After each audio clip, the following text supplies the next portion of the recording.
Welcome to The Explainer. Today, we're unpacking a truly fascinating mystery together. Think about it. Every single day, you make dozens of choices about what to eat, right? But have you ever stopped to realize that those everyday food choices are secretly building and controlling your mind? I know, it sounds crazy, but it's absolutely true. The foods you consume quite literally become the physical fabric of your thoughts, your moods, and your behaviors. Today, we're going to map out exactly how that whole process happens. Okay, let's dive into this. I want you to ask yourself a very simple but really profound question. What does your brain actually eat? Seriously, what's fueling it? When you sit down for a meal, you're not just filling up your stomach or crushing a random craving. You are literally providing fuel and raw construction materials to the single most complex, sophisticated organ in your entire body. To really wrap our heads around our modern disconnect with this concept, we actually have to take a quick step back in time. Back in the Middle Ages, people held a super strong belief about the connection between food and the mind. They believed that what they ate directly, and I mean directly, affected their mood. If someone was feeling down in the dumps, they'd specifically reach for dates or pears. Anxious, they'd eat chicory or lettuce. They basically viewed food as a direct dial to their emotional state. But today? Well, we have this paradoxically narrow focus. We are so intensely focused on feeding our bodies just to shape our waistlines that we've kind of completely forgotten about feeding our brains. And honestly, forgetting about the brain is a massive mistake, especially when you look at the sheer energy it demands. Get this, your brain makes up only about 2% of your total body weight. It's tiny, yet it consumes a staggering 20% of your daily energy resources. So why the huge energy draw?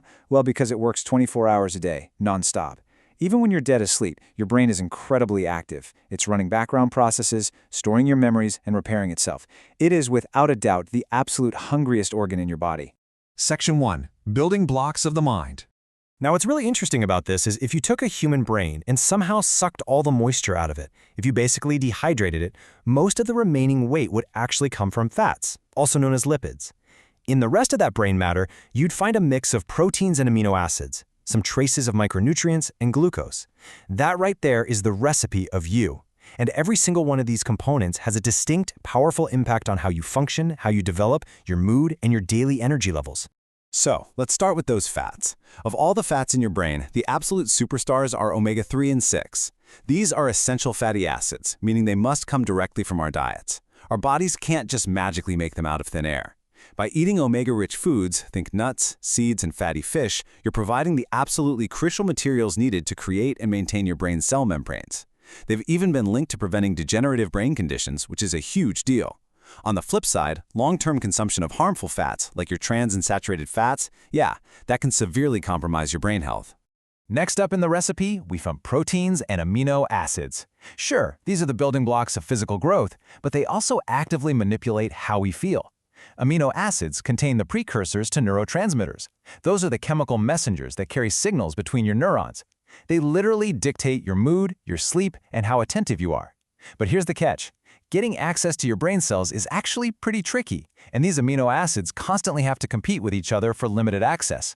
That's exactly why eating a varied diet is absolutely essential. It ensures you get a balanced combination of these critical messengers. Then we have our micronutrient defenders. Antioxidants from fruits and vegetables act like little shields, strengthening the brain to fight off destructive free radicals. This is what enables your brain to work well for a much longer period of time. Meanwhile, a combination of powerful vitamins like B6, B12, and folic acid, along with trace minerals like iron, copper, zinc, and sodium, all work together to aid early cognitive development and actually ward off mental decline. Which brings us to Section 2, Fueling the Second Brain. I'm sure you've heard the phrase, trust your gut, right?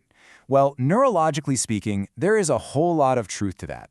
Your stomach and your brain have a profound biological connection that actually starts before you are even born. In the womb, the brain and the gut originate from the exact same cells in the embryo. And as you grow older, this connection only gets stronger. That's exactly why the gut is so commonly referred to by scientists as the second brain. What you put into your gut is broken down into nutrients that become the literal fabric of your mind. Now, to transform and synthesize all those nutrients, the brain needs fuel. Specifically, it needs glucose from carbohydrates. But listen to this. The type of carbohydrates you eat dramatically changes how your brain performs. Take high glycemic foods, for example, like a classic slice of white bread. Eating that causes a rapid release of glucose straight into your blood. But you know how it goes? What goes up must come down. You experience this wild blood sugar roller coaster. And because your frontal lobes are incredibly sensitive to drops in glucose, that rapid sugar spike is immediately followed by a sudden, steep dip in your attention span and your mood. You just crash. So the crucial point is that we really want to avoid that roller coaster altogether. On the flip side, we have complex carbs, things like oats, grains, and legumes. These provide a much slower, controlled release of glucose into the bloodstream, and that slow release enables a steady, sustained level of attentiveness. For sustained brain power and a balanced, predictable mood, your brain desperately craves this steady, reliable energy rather than those chaotic spikes and crashes. Section 3. The processed food hijack. Unfortunately, maintaining that steady energy is a lot harder today. When we talk about highly processed foods that are just loaded with refined sugars, we are talking about an intense, unnatural speed. 600 milliseconds. That's a little more than half a single second. That is the exact speed at which sugar touches your tongue and instantly connects to the reward circuitry of your brain. To put that sheer speed into perspective, that is 20 times faster than the time it takes for nicotine from a cigarette to enter the brain. 20 times! Processed foods are quite literally engineered to hijack our brain's reward centers the second they hit our mouths. And when we look back at the corporate history of these foods, we see a really fascinating overlap in the food industry. Starting back in the 1970s, the very same corporate entities that were manufacturing processed foods began acquiring major weight loss and diet companies. For example, Heinz purchased Weight Watchers. Unilever, a company well known for ice cream bars, bought SlimFast for $2.3 billion. Nestle bought Jenny Craig. It's a really notable timeline, showing how the creation of processed foods and the industry designed to manage the physical results of eating them grew under the very same corporate umbrellas. And the psychological impact of these foods? It's incredibly profound. In fact, if we look objectively at the official diagnostic criteria for a substance use disorder or addiction, heavy processed food and sugar consumption overlaps with several key indicators. People report experiencing real withdrawal symptoms when they stop consuming sugar. They build up a tolerance, requiring more junk food just to get the same satisfying effect.